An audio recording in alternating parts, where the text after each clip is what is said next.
본 방송에서 제공하는 부동산 정보는 투자 판단에 대한 조언입니다. 방송에서 제공하는 부동산 물건의 가치, 가격 상승 및 가격 하락에 대해서는 방송사에서 보장하지 않습니다.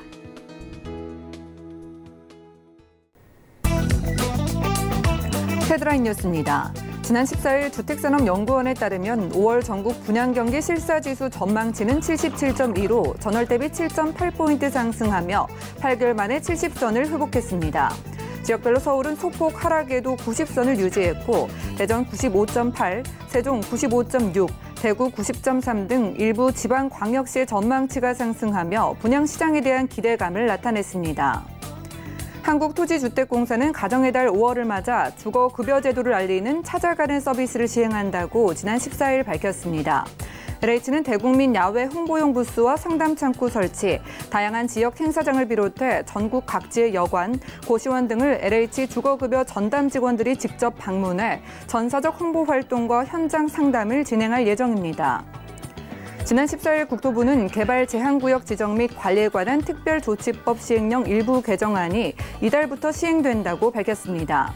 이에 따라 개발 제한구역 내 소규모 실내 생활체육시설, 도서관 등 생활사회 간접자본시설 규모가 대폭 커지며 모의 전투게임 관련 시설 설치가 제한됩니다.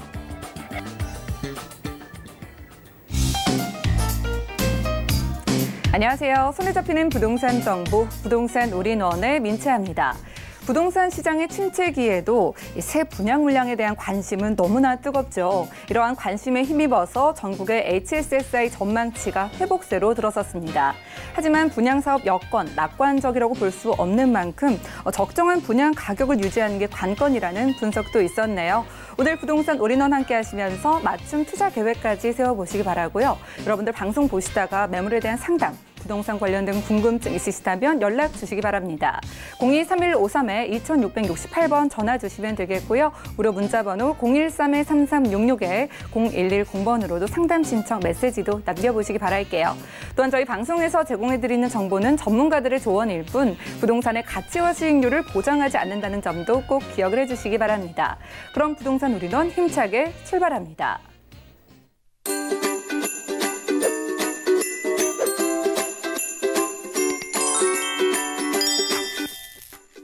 네, 부동산 올인원 오늘 함께해 주실 분 소개를 해드리겠습니다. 키다리 부동산연구소의 키다리 아저씨 이성우 대표님 나와주시죠. 어서 오세요. 네, 안녕하세요.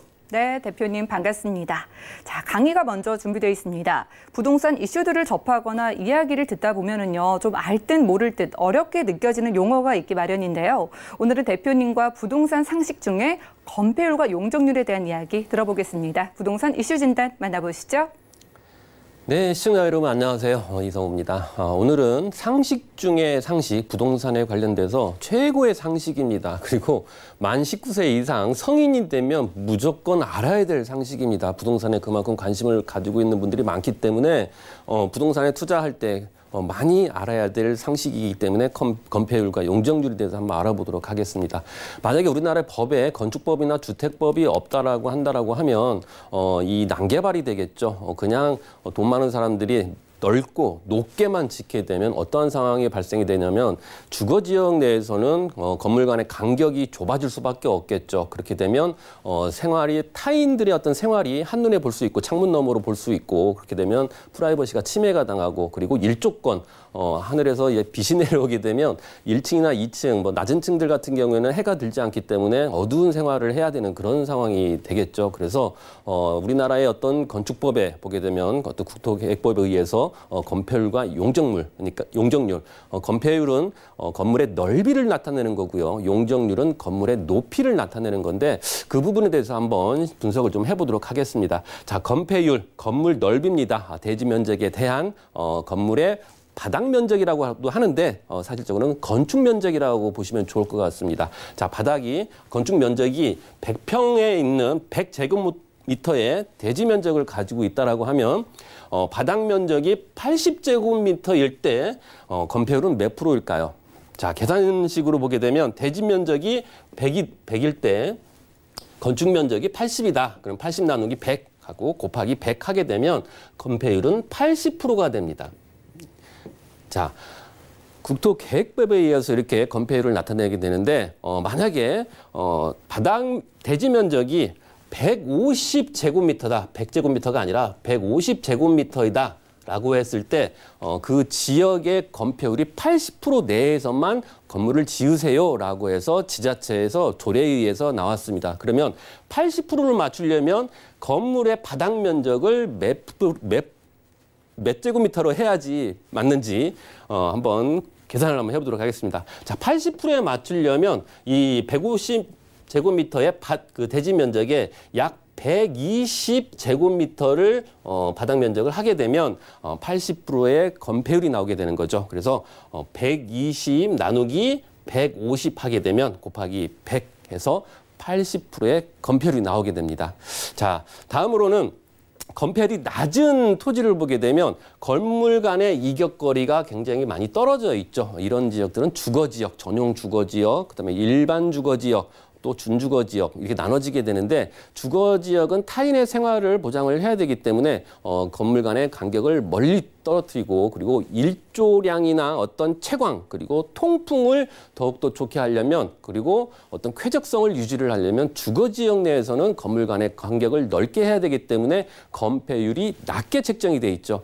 하지만 상업지역 같은 경우 주거지역이 아니고 상업을 목적으로 이렇게 만들어진 그런 지역들 같은 경우에는 건물의 간격이 좁아도 어떤 타인의 어떤 생활을 뭐 이렇게 프라이버시 침해가 되지 않기 때문에 주거지역이 아니기 때문에 건물 간격이 좁을 수밖에 없죠. 이렇게 해서 진행을 하는데 토지의 어떤 효율적인 이용을 위해서 이렇게 건폐율을 그 지자체에서 지정을 합니다. 그래서 법정 건폐율이 있고 법정 용적률이 있는데 어떤 법정 건폐율을 보게 되면 주거지역 같은 경우에는 70% 이하로 진행을 해야 된다. 근데 주거지역 같은 경우 여러 가지로 나눠지게 되죠. 전용 주거지역이 있고 일반 주거지역이 있고 준주거지역이 있습니다. 전용 주거지역도 1종과 2종으로 나눠지게 되겠죠. 그래서 전용 주거지역은 50%가 되고 그다음에 1종 전용 주거지역 50%, 2종 전용 주거지역 50% 이렇게 돼 있죠. 그리고 일종 주거지역이 또 있습니다. 일반 주거지역이죠. 일종 일반 주거지역은 어떤 식이냐면 단독주택 위주로 건물을 짓는데 4층 이하로 건축물을 지어야 된다는 얘기죠. 여기에 들어올 수 있는 어떤 주택의 어떤 종류들을 보게 되면 단독주택이나 또는 공동주택도 가능합니다. 4층 이하에 된다는 얘기죠. 그리고 제1종 근린 생활시설도 가능합니다. 제1종 생활시설은 어떤 거냐면 휴게 음식점, 그다음에 어떤 슈퍼마켓이나 이런 부분이죠. 그리고 한의원, 적골원, 뭐 침술원, 안마원까지도 가능하다는 얘기죠. 이런 그 근린 생활시설이 들어올 수 있고 그리고 어떤 주거 형식의 그런 주거지역이 1종 주거지역이고 2종 주거지역은 연립이나 어떤 다세대 이런 것을 지을 수 있는 중층의 이런 주거 목적을 가지고 있는 건물이 들어와야 되는 게 2종 주거지역이고 3종 주거지역은 아파트를 지을 수 있는 곳이죠. 그래서 주거지역을 보게 되면 가장 높은 면적 건폐율을 보이는 게 70%인데 이것은 준주거지역에 해당이 된다고 보시면 될 것 같습니다. 주거지역이지만 상업적인 그러한 요소가 보완이 필요한 지역이 바로 준주거 지역인데 이 지역은 상업적인 요소가 들어가야 되기 때문에 보완을 해야 되기 때문에 건폐율을 좀 더 많이 줄 수가 있죠. 그래서 70%까지 가능한 거라고 볼 수가 있고요. 자, 상업지역도 역시 많이 분류가 되죠. 중심상업지역, 그다음에 일반상업지역, 유통상업지역, 근린상업지역 이렇게 나눠집니다. 그래서 가장 높은 건 90%인데 중심상업지역, 중심적으로 이렇게 많은 유동인구가 몰리고 이런 지역들은 중심상업지역으로 용도를 만들어서 90%까지 100평이다라고 하면 90평의 바닥 면적을 지을 수 있는 곳이 바로 중심 상업지역이고 일반 상업지역 같은 경우는 80%입니다. 네, 유통에 관련된 유통 상업지역도 80%고 이렇게 좀 바닥 면적이 넓게 지어질 수 있는 곳 이것이 바로 상업지역이라고 보면 될 것 같고요. 공업지역도 역시 뭐 중공업지역도 있고 일반 중업지역도 있고 그다음에 전용 공업지역도 있죠. 그래서 70% 이렇게 나눠진다고 보시면 될 것 같습니다. 그래서 용도에 맞게끔 그리고 주거이냐 상업이냐 공업이냐에 따라서 건물의 바닥 면적이 틀려진다라고 보시면 될 것 같습니다. 자, 더 중요한 부분 건폐율이 바닥 면적이라고 보시는데 만약에 예를 들어서 100평의 땅에 건물이 1층은 이렇게 뭐 한 40평의 면적을 가지고 있다. 근데 2층은 또 이렇게 지어질 수도 있죠. 약 50평이다라고 했을 때 여기는 건폐율이 몇 평이냐? 1층 바닥 면적이라고 하면 40%가 맞는데 2층이 더 넓기 때문에 위에서 하늘에서 내려보는 직각으로 볼 수 있는 그 면적입니다. 그래서 50%가 맞는 게 맞다고 볼 수가 있는 거죠. 자, 이런 식으로 많은 사람들이 이제 건폐율이나 이런 부분을 많이 조정을 하고 그러는데 이런 국토계획법에 지금 의해서 이성호 대표님과 강의 함께하고 있습니다. 자, 부동산 이슈 진단 시간 함께하고 있는데요. 오늘은 우리가 부동산 이야기, 이슈들을 접하면서 들어볼 수 있는 알 듯 모를 듯한 그런 용어들에 대해서 부동산 상식 공부해 보는 시간 함께하고 있습니다. 자, 오늘은 부동산 상식 중에 건폐율과 용적률 이야기 나눠보고 있는데요. 그럼 대표님의 이야기 이어서 들어보도록 하죠. 네. 자, 용적률 같은 경우에는 높이를 말씀드릴 수가 있겠죠. 건폐율은 넓이, 용적률은 높이인데 만약에 대지 면적 100제곱미터다. 근데 1층이 50제곱미터, 2층이 50제곱미터, 3층이 50제곱미터, 4층이 50제곱미터. 이 연면적이죠. 이 각 층의 바닥 면적의 합계 비율입니다. 대지 면적에 대한. 그러면 합하게 되면 200제곱미터가 되겠죠. 그래서 용적률이 200%가 되는 거죠. 그래서 이것도 역시 이 용도 지역도 역시 지자체에서 조례에 의해서 이렇게 지정이 되는 거죠. 그래서 각 지역마다 다 틀린데 연면적, 대지 면적분의 연면적, 그러니까 연면적을 보게 되면 200제곱미터죠. 네, 하지만 대지 면적을 보니까 100제곱미터입니다. 그래서 200 나누기 100 곱하기 100 하게 되면 용적률이 200%가 맞는 거죠. 만약에 예를 들어서 상업지역입니다. 상업지역을 보게 되면 용적률이 거의 1300%까지 되죠. 예.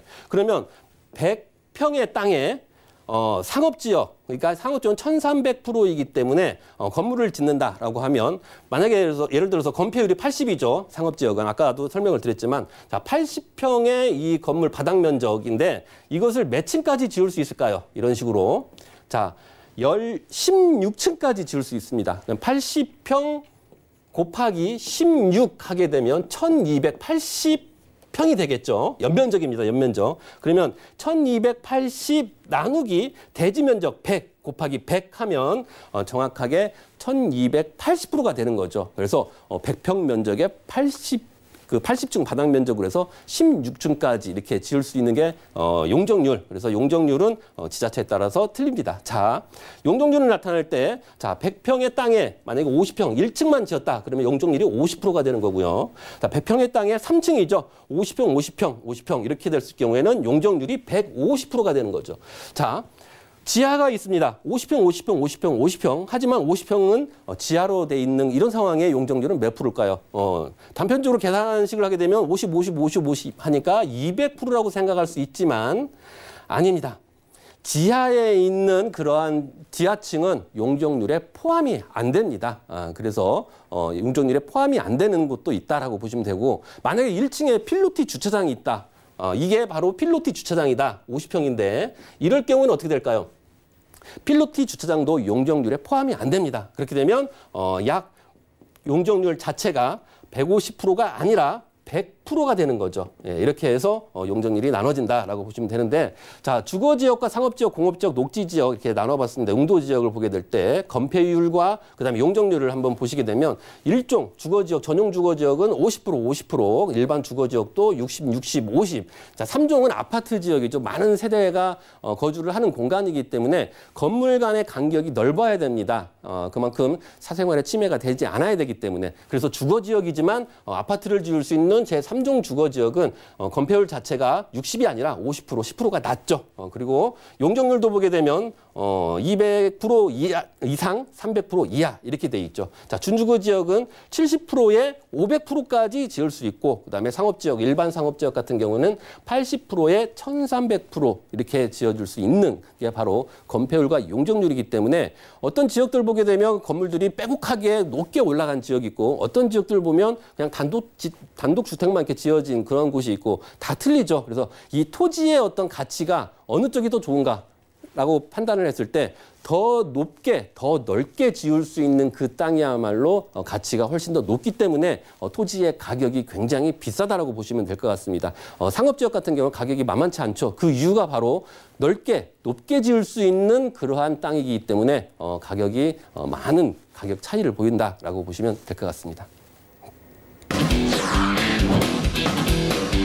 네, 부동산 이슈 진단. 오늘은 부동산 상식 중에 용적률과 건폐율에 대해서 자세하게 좀 설명을 들어봤습니다. 자, 이어지는 부동산 매물 진단 첫 번째 물건이 바로 토지라고 하니까 이 개념들 참고하셔서 살펴보시기를 바랄게요. 자, 그럼 대표님의 첫 번째 물건부터 만나보시죠.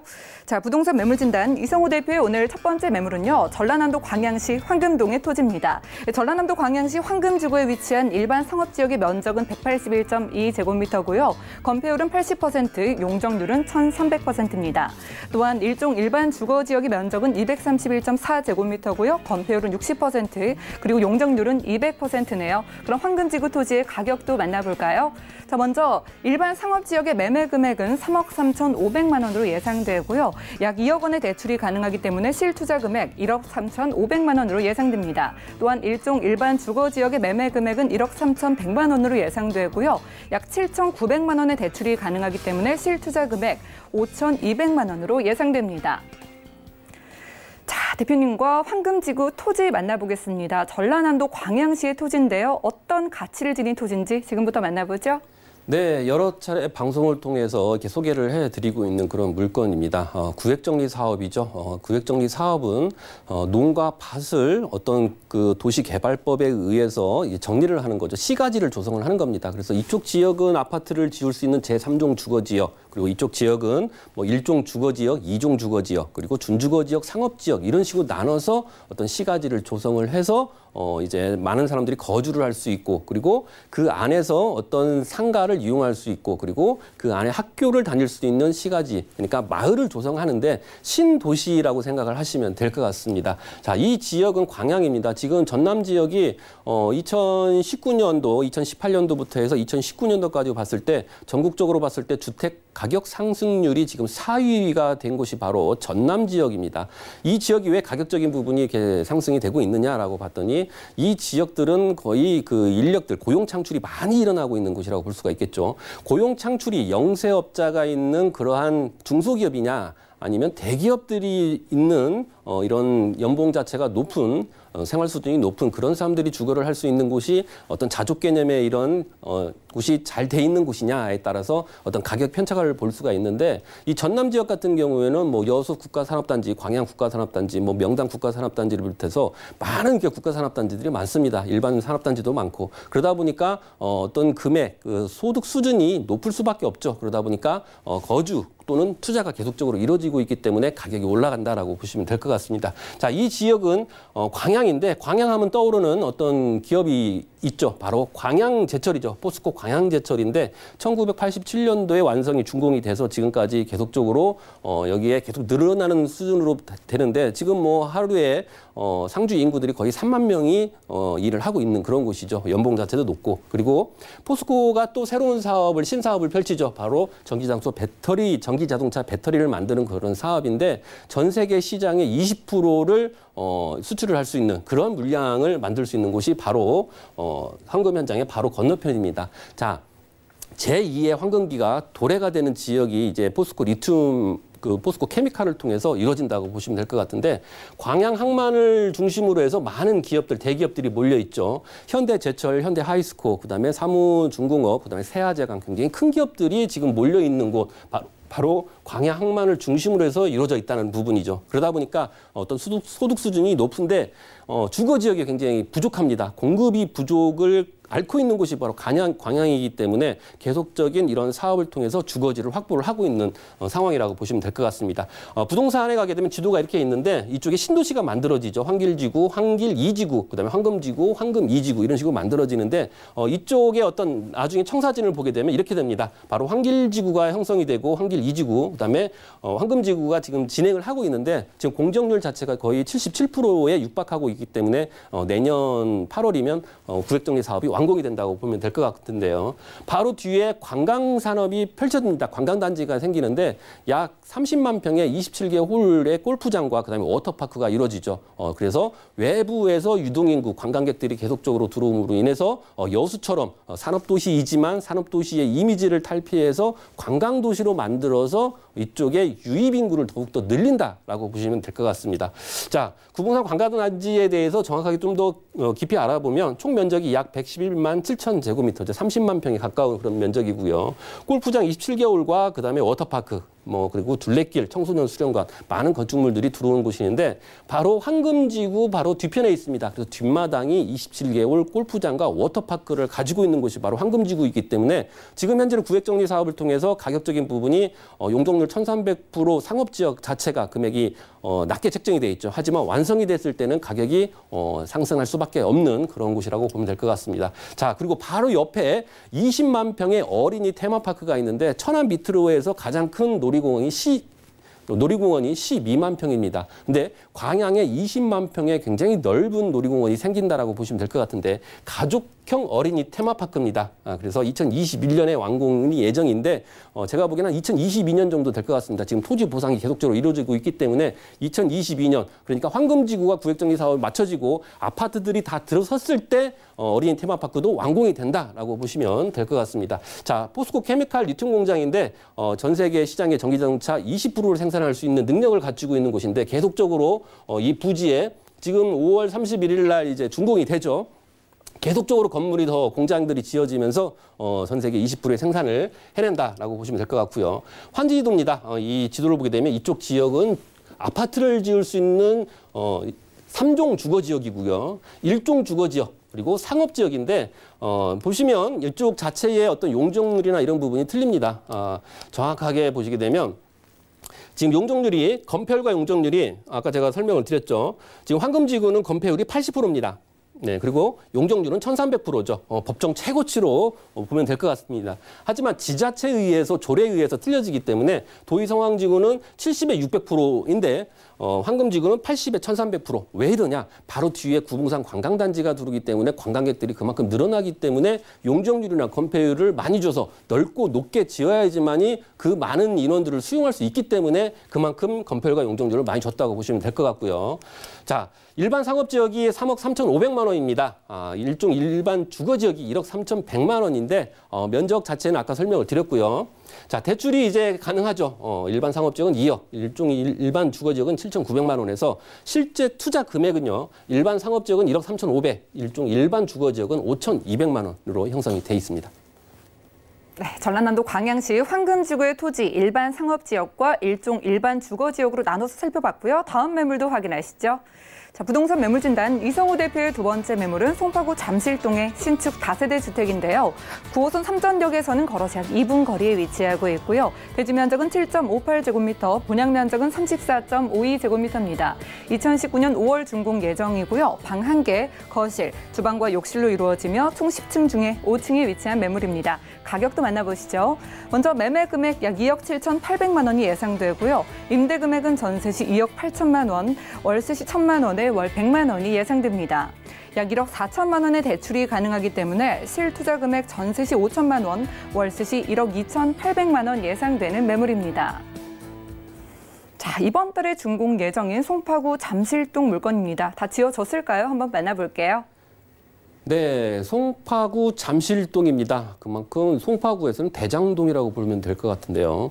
이 잠실동은 예전에 이제 그 아파트들이 재건축이 완료가 돼서 지금은 뭐 고층의 아파트들이 있죠. 1단지가 뭐 엘스 아파트, 그다음에 리센츠 아파트, 트리지움 아파트 이런 식으로 고층의 아파트들이 많은 곳이 바로 잠실동입니다.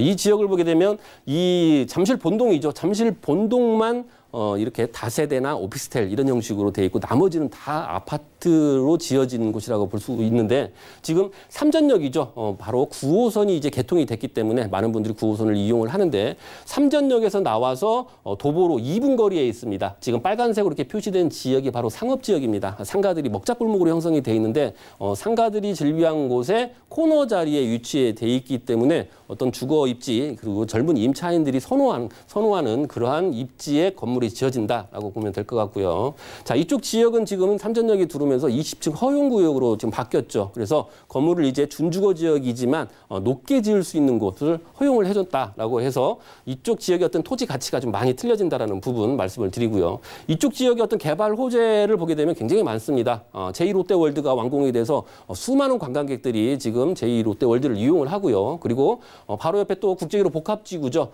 삼전역 전역이 바로 종합운동장역입니다. 종합운동장역부터 봉은사역까지 이 넓은 구역에 국제 교류 복합지구가 들어서죠. 그래서 잠실 방향에서 초입인 종합운동장역에서부터 시작을 하기 때문에 굉장히 가까운 거리에 국제교류 복합지구가 있기 때문에 그 수많은 젊은 직장인들이 이용할 수 있는 주거지역에 포함이 돼 있다라고 보시면 될 것 같고요.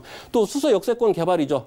이쪽 지역에 보게 되면 광역급이죠. 이쪽도 SRT가 운행이 되고 있는 그런 상황이고, 그리고 많은 그런 지하철이나 이런 부분이 있고요. 그리고 그 옆에 바로 비닐하우스촌이 이렇게 형성이 돼 있는데 이쪽 지역의 유통에 관련된 업체들이 이제 앞으로 많이 들어온다라고 보면 될 것 같습니다. 이 밖에도 송파 헬리오시티는 이제 완공이 됐고요. 문정 법조타운이나 동남권 유통단지를 비롯해서 수많은 개발 호재를 품고 있는 지역이기 때문에 향후에 어떤 가치는 높을 수밖에 없고, 지금 재건축이 완료가 되게 되면 31,369세대가 더욱더 많은 인구들이 들어온다라고 보시면 될 것 같고요. 2019년 5월입니다. 이번 달에 준공이 예정이 돼 있고요. 10층 중에 지금 5층인데 역 출입구에서 걸어서 얼마 걸리지 않은 초도 역세권에 위치해 있는 그러한 물건이다. 그리고 매매 금액이 2억 7,800입니다. 전세가 2억 2,800만 원이기 때문에 실제 투자 금액은 5천만 원이고요. 그리고 월세는 1,000만 원에 월 100만 원 형성이 돼 있기 때문에 대출을 고려하시고 월세 투자 시에 1억 2,800만 원이면 투자가 가능합니다. 네, 송파구 잠실동에서 신축 다세대 주택 만나봤고요. 함께해 주신 이성우 대표님과는 인사 나누겠습니다. 말씀 고맙습니다. 감사합니다. 네, 오늘 이성우 대표님의 매물들과 무료 세미나까지 만나보시죠. 전라남도 광양시 황금동의 토지 개요입니다. 전라남도 광양시 황금지구에 위치한 일반 상업지역의 면적은 181.2제곱미터로 건폐율 80%, 용적률 1,300%입니다. 일종 일반 주거지역의 면적은 231.4제곱미터로 건폐율 60%, 용적률 200%입니다. 일반 상업지역의 매매 금액은 약 3억 3,500만 원으로 예상되며 약 2억 원의 대출이 가능해 실투자 금액은 1억 3,500만 원으로 예상됩니다. 일종 일반 주거지역의 매매 금액은 약 1억 3,100만 원으로 예상되며 약 7,900만 원의 대출이 가능하기 때문에 실투자 금액은 5,200만 원으로 예상됩니다. 송파구 잠실동의 신축 다세대 주택 개요입니다. 9호선 삼전역에서 도보로 약 2분 거리에 위치하고 있으며 대지 면적 7.58제곱미터, 분양 면적은 34.52제곱미터입니다. 2019년 5월 준공 예정인 본 매물은 방 1개, 거실, 주방과 욕실의 구조로 되어 있으며 총 10층 중에 5층에 위치하고 있습니다. 이 매물의 매매 금액은 약 2억 7,800만 원으로 예상되고 임대 금액은 전세 시 2억 2,800만 원, 월세 시 1,000만 원에 월 100만 원이 예상됩니다. 약 1억 4천만 원의 대출이 가능하기 때문에 실투자 금액은 전세 시 5천만 원, 월세 시 1억 2,800만 원으로 예상됩니다.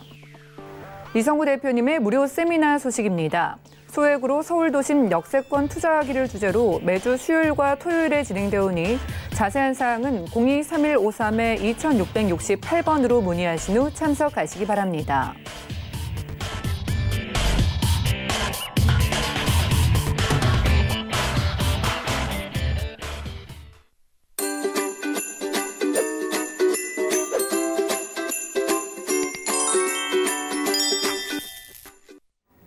여러분들은 부동산 올인원 함께하고 계십니다. 저희 방송에서 제공해드리는 정보는 전문가들의 조언일 뿐 해당 부동산의 가치와 수익률은 보장하지 않는다는 점 꼭 유념 부탁드리고요. 함께하시다가 궁금증 생기시면 연락주세요. 전문가와 상담 가능한 02-3153-2668번 그리고 무료 문자 번호 013-3366-0110번 저희가 열어두고 기다리고 있습니다. 그리고 이번 순서 함께해 주실 분도 모셔볼게요. 국제 RNC 연구소의 권호숙 대표님 나와주셨습니다. 어서 오세요. 네, 안녕하세요. 네, 대표님 반갑습니다. 자, 대표님의 강의가 준비되어 있습니다. 최근에 부동산 이슈, 가장 큰 이슈였죠. 국토교통부 2019년 5월 7일 3기 신도시 계획 발표라는 주제로 오늘 부동산 이슈 진단 준비해 오셨는데요. 함께 만나보시죠.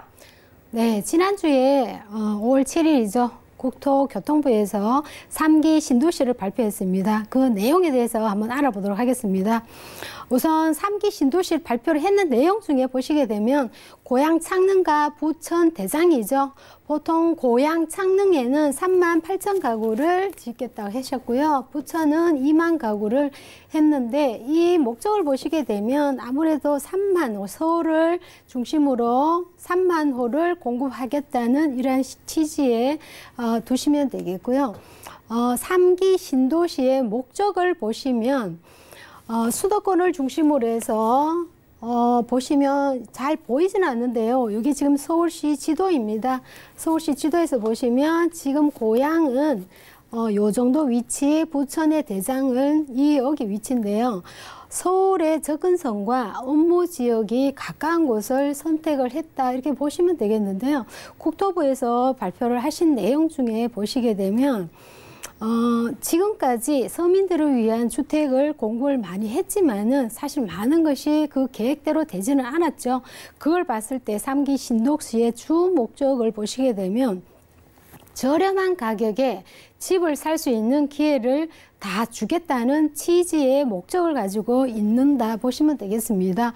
어디까지나 네, 오늘 국제 RNC 부동산 연구소의 권우숙 대표님과 함께하고 있습니다. 저희 부동산 이슈 진단 시간에는요, 국토교통부의 2019년 5월 7일 이 3기 신도시 계획 발표라는 주제로 그 자세한 내용 풀어주신다고 하는데요.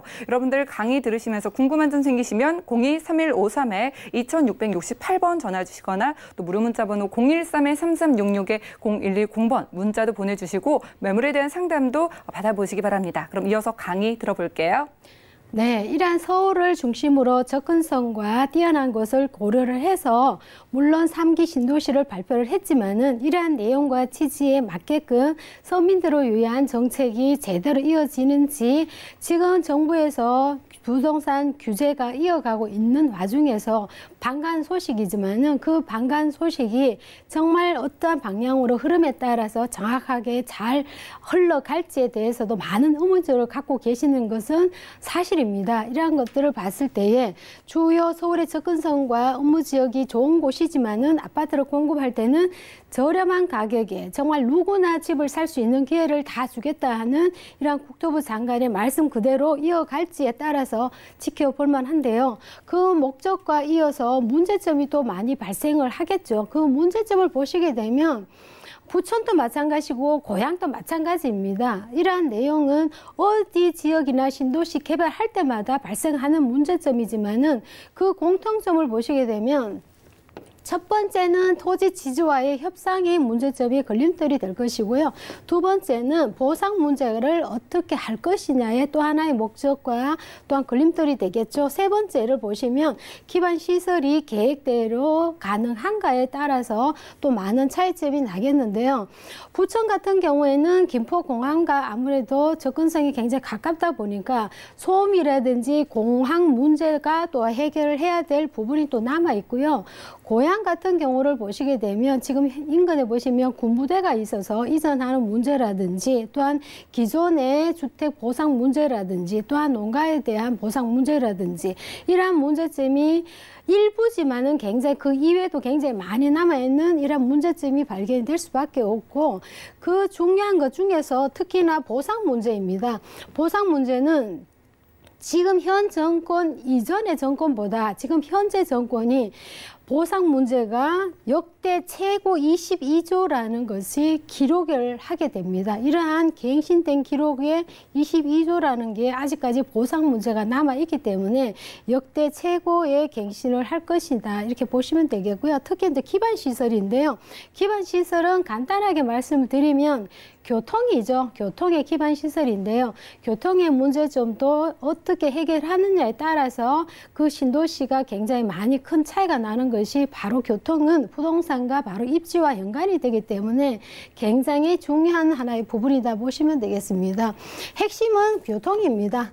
교통인데요. 이러한 교통은 3도시가 서울의 접근성이 양호한 곳을 선별하기 위해서 정부에서 많은 노력을 했지만은 서울 도심에서 30분까지 30분 내로 출퇴근이 가능한지 안 한지에 따라서 많은 차이가 나고 또 주거 지역이다 보니까 이런 친환경이라든지 학군까지 계획에 포함시켜야 되죠. 이런 것이 다 맞아 떨어지면 더할 나위 없이 좋아 보이겠지만은 지금까지 작년 2018년 12월 달에 2기 신도시를 발표를 했는데요. 그 교통 문제도 사실은 해결되지 않은 상태에서 이 3기가 추가적으로 발표를 했기 때문에 교통의 인프라가 신설이 됨으로써 많은 투자가 또 투입이 돼야 되고 이러한 리스크를 줄이기 위해서는 기존에 있는 교통의 입지라든지 이런 것들을 최대로 활용을 할 수밖에 없는 거죠.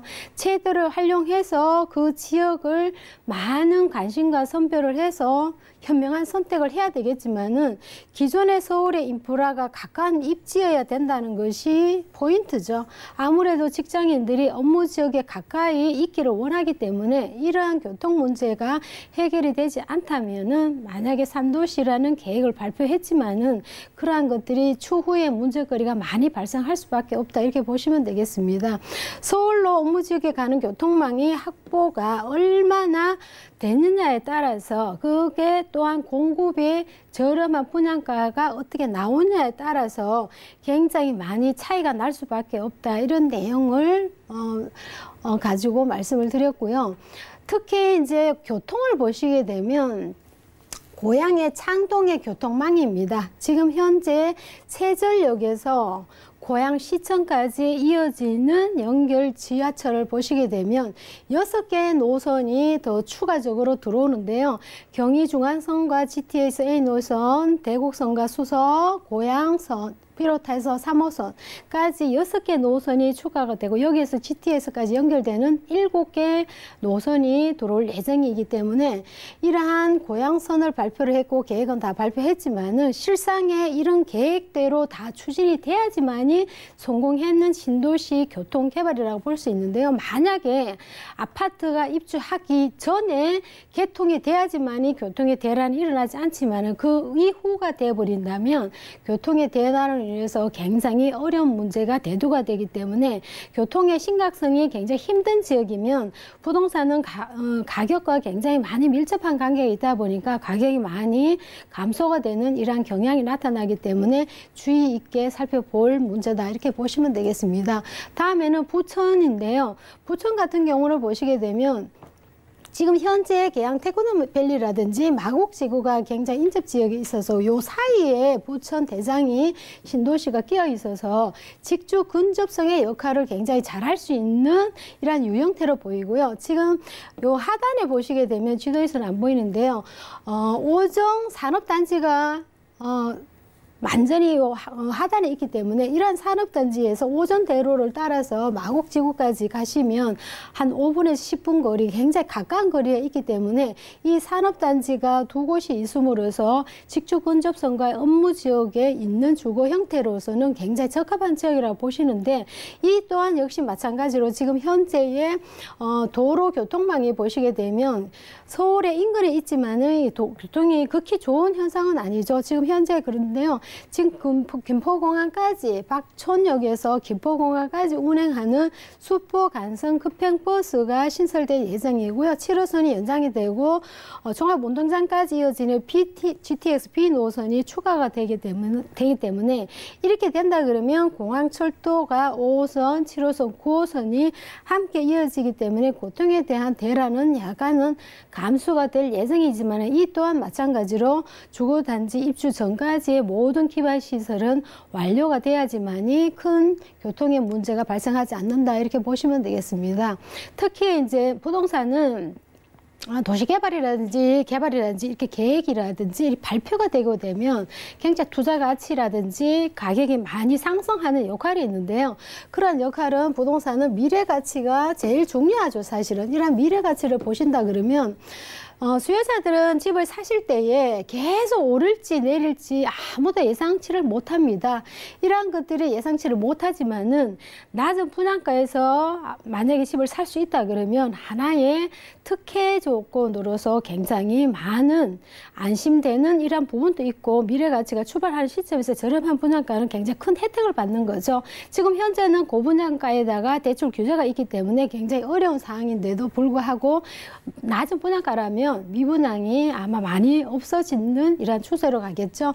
특히나 입지라든지 경쟁력이 있는 이러한 신도시 쪽에 만약 개발에 대해서 내가 선택받는 이러한 특혜적인 먼지에 모르는 그냥 첫 번째 말씀이면 가격이 낮은 분양가를 선택을 받아서 내가 그 집에 10년을 거주할지 20년을 거주할지 그 이후로는 어떤 변화가 일어날지 부동산은 예측이 불가하는 것이 많이 있지만은 그래도 자살이 늘어날 수도 있고 줄어들 수도 있는 것은 가장 중요한 것은 신도시 개발을 보면 교통과 일자리 수요를 바탕으로 들어가야지만이 그 부수적인 것은 따라가게 돼 있다 보시면 되겠습니다.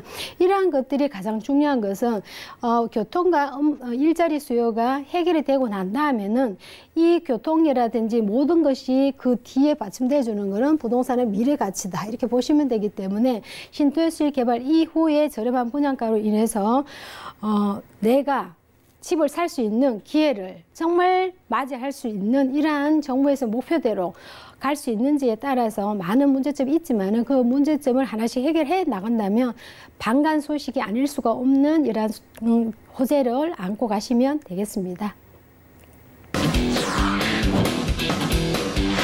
네, 대표님과 부동산 이슈 진단 시간 함께했습니다. 자, 오늘은 얼마 전에 있었던 3기 신도시 추가 계획 발표의 목적, 문제점과 유의할 점과 또 핵심 포인트까지 짚어주셨으니까 참고를 해보시기 바라고요. 좀 더 자세한 부동산 관련 이야기 들어보고 싶으신 분들 하단의 정보 확인을 해주시기 바랍니다. 자, 권호숙 대표님께서 매주 토요일 오후 2시부터 무료 세미나와 1:1 무료 상담까지 진행하신다고 하니까요. 자세한 일정과 장소 또 예약 문의는 023153-2668번 많은 연락 주시기 바랍니다. 자, 이어지는 순서 부동산 매물 진단 시간입니다. 함께 만나보시죠. 자, 부동산 매물 진단 오늘 권호숙 대표님께서 준비해 주신 매물은요. 바로 영등포구 영등포동의 신축 다세대 주택입니다. 1호선 영등포역에서는 걸어서 약 4분 거리에 위치하고 있고요. 대지 면적은 19.83제곱미터, 실사용 면적은 43.25제곱미터입니다. 2019년 8월 준공 예정이고요. 방 2개, 거실, 욕실과 주방 그리고 발코니로 이루어질 예정이고 또 총 5층 중에 3층에 위치할 매물입니다. 가격은 어떻게 될까요? 먼저 매매 금액 약 2억 8,500만 원이 예상되고요. 임대 금액은 전세 시 2억 6,500만 원, 따라서 실투자 금액은 전세 시 2천만 원이 예상되는 매물입니다. 자, 오늘은 지금부터 좀 더 더워진 여름에 8월쯤 준공 예정인 매물을 영등포구 영등포동에서 함께하겠습니다. 투룸인데요. 소개부터 들어볼게요. 네, 영등포는 국제금융의 도시죠. 3도심의 핵심 지역에 있는 매물을 소개해드리도록 하겠습니다. 우선 저희가 위치를 보시게 되면 1호선 영등포역에서 도보 4분 거리입니다. 아주 초역세권에 위치를 하고 있는 매물이라고 보시면 되겠고요. 대지가 19.83제곱미터, 실제 사용 면적이 41.25제곱미터로 평으로 보시게 되면 14평 조금 안 되는 이러한 규모라고 보시면 되겠습니다. 8월 달에 준공 예정이라고 보시면 되겠고요. 2개의 방과 거실, 욕실, 주방, 발코니 구조입니다. 총 층은 5층 중에 3층 매물이라 보시면 되겠고요. 건물 외관을 잠깐 소개를 해드리면 조감도를 위해서 참고용으로 제가 준비를 했다 보시면 되겠고요.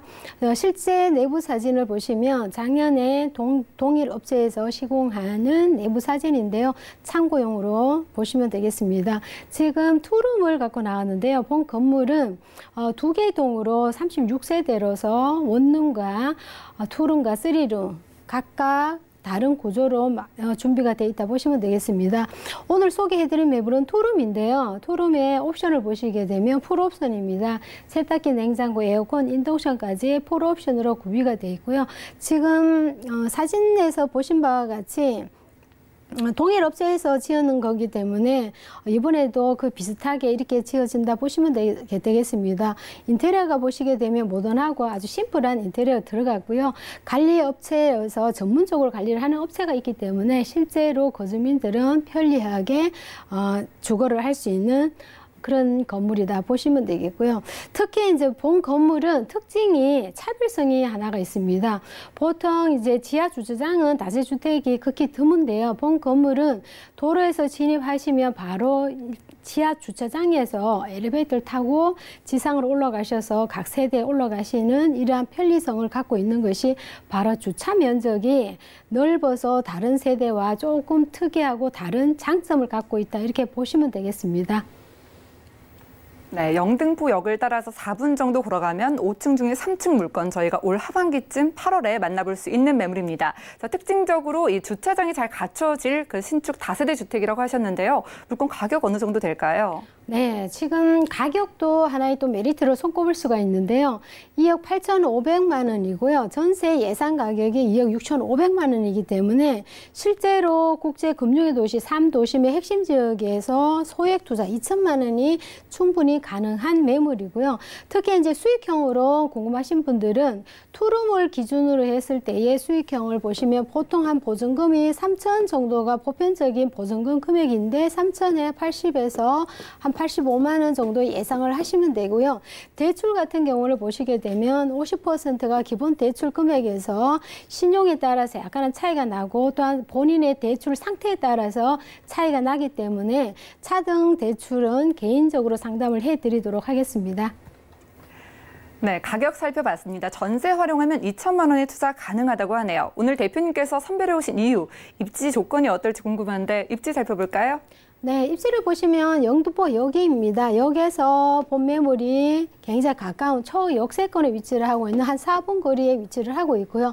바로 옆에 보시면 공원이 있습니다. 영등포 공원이 굉장히 큰 공원이 있기 때문에 공세권에 위치를 또 하고 있죠. 특히 영등포역은 상권이 밀집되어 있는 곳이기 때문에 몰세권에 위치도 하고 있고요. 또 학교를 보시게 되면 굉장히 많이 밀집되어 있는 것이 보일 겁니다. 학세권의 위치에 또한 위치를 하고 있어서 영등포역의 매물이 희소성 가치가 높을 뿐만 아니라 더불어서 초역세권의 몰세권 상권과 공세권과 또 학세권을 다 갖춰 있는 이러한 입지 조건을 갖고 있고요. 특히 이제 신길역은 5호선도 충분히 이용 가능하지만은 또 여의도역을 갈 수 있는 9호선이죠. 9호선을 이용할 수 있는 바로 위치가 접근성이 아주 뛰어난 입지 조건을 갖고 있기 때문에 또 위로나 하단으로는 이거 정비 사업이 이루어지는 입지를 갖고 있어서 투자성에 대한 가치, 미래 가치가 한편 내포되어 있는 매물의 현장이다 보시면 되겠습니다. 네, 입지 설명 들어봤습니다. 이곳 영등포구 영등포동에서 희소 가치 높다고 하셨어요. 자, 이제는 개발 호재들을 살펴봐야겠죠. 네, 앞서서 제가 잠깐 언급해드린 말씀처럼 부동산은 미래 가치에 따라서 굉장히 큰 차이가 나는데요. 특히 영등포 같은 경우는 미래 가치로서는 3도심의 핵심 지역에 있고 또한 여의도 영등포는 국제금융의 도시로서 이미 서울시 계획, 도시계획안에 포함되어 있는 개발 계획이 들어가 있는 지역입니다. 이러한 지역의 투자 가치는 이루 말할 수도 없이 지속적으로 가능 여부가 판단이 된다 보시면 되겠고요. 영등포 역세권 개발입니다. 영등포역을 중심으로 해서 집창촌과 족박촌이 많이 있는 낙후되어 있는 지역입니다. 집창촌 개발은 이미 서울시 개발에서 이미 확정되어 있는 개발이죠. 39층의 호텔과 업무시설이 들어오는 이러한 개발 계획이 포함되어 있는 데다가 경인로 도로를 비롯해서 4차 산업의 메카로서 역할을 할 수 있는 빈테크 사업이 이루어지는 이러한 지역의 핵심 포인트가 바로 영등포역을 중심으로 일어나고 있죠. 영등포역을 중심으로 일어나고 있는 이러한 지역의 동과 서를 나누어서 모든 백화 개발이 이루어지는 것이 바로 영등포의 개발 사업이 굉장히 많이 있는 핵심 포인트 지역이다 보시면 되겠고요. 전반적으로 영등포역은 앞서서 잠깐 말씀드린 것처럼 영등포 도시 정비 사업과 또한 신길 정비 사업이 이루어지는 곳이 바로 매물의 중앙 지점이 있다 보시면 되기 때문에 이러한 개발 사업으로 인한 주거 복합 단지와 또한 직주 근접수의 두거 타운이 이루어지는 곳인데요. 2020년도를 두 개 사업이 목표를 하고 있지만은 조금 더 연기가 될 가능성을 두고 봤을 때에 새로운 주거 타운이 이루어지는 이러한 지역의 개발 사업의 효과를 볼 수 있는 이러한 지역이고요. 특히나 전반적으로 영등포 전체 지도에서 개발 사업이 이루어지고 있는 지도인데 교통의 지도 흐름과 교통의 개발 호재입니다. 서부선과 GTX B5호선, 신안산선, 신림선 또한 지금 공사를 한창 하고 있죠. 여의도 신길 지하 사업과 또 서부 간선 사업이 교통에 대한 사업의 진행 형으로 이루어지고 있지만 또한 영등포에 대한 역세권 개발, 또한 영등포 재정비 촉진지구, 역을 중심으로 개발 사업, 또한 신길동의 촉진지구 이러한 개발 사업이 굉장히 많이 이루어질 뿐만 아니라 교통이 그만큼의 편리성을 추구하는 개발 사업까지 동반되기 때문에 이러한 영등포 전반적인 미래 가치가 아주 높은 지역이라고 말씀드릴 수 있겠습니다.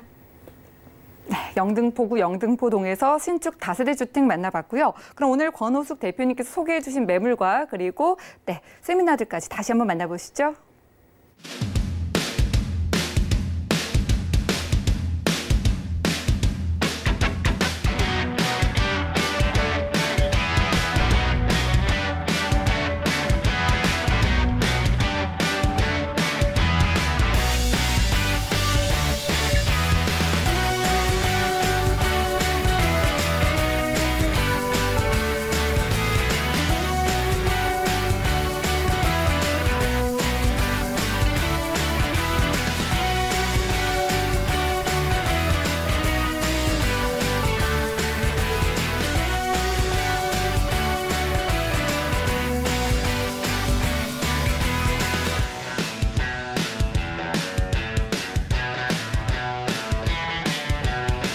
네, 오늘 좋은 매물 소개해 주신 권호숙 대표님 고맙습니다. 저희 부동산 올인원에서 제공해드리는 정보는 전문가들의 조언일 뿐 부동산의 가치와 수익률 보장하지 않는다는 점 꼭 유념 부탁드리고요. 오늘 방송은 서울경제TV 홈페이지에 들어오신다면 언제든지 다시 보실 수가 있습니다. 그리고 방송 끝난 이후에도 상담 도와드리니까요. 궁금한 점 있으시면 0231-53-2668번 많은 전화 주시고요. 또 무료 문자 번호 013-3366-0110번으로도 상담 신청 메시지 남겨보시기 바랄게요. 오늘 함께해 주신 여러분 고맙습니다.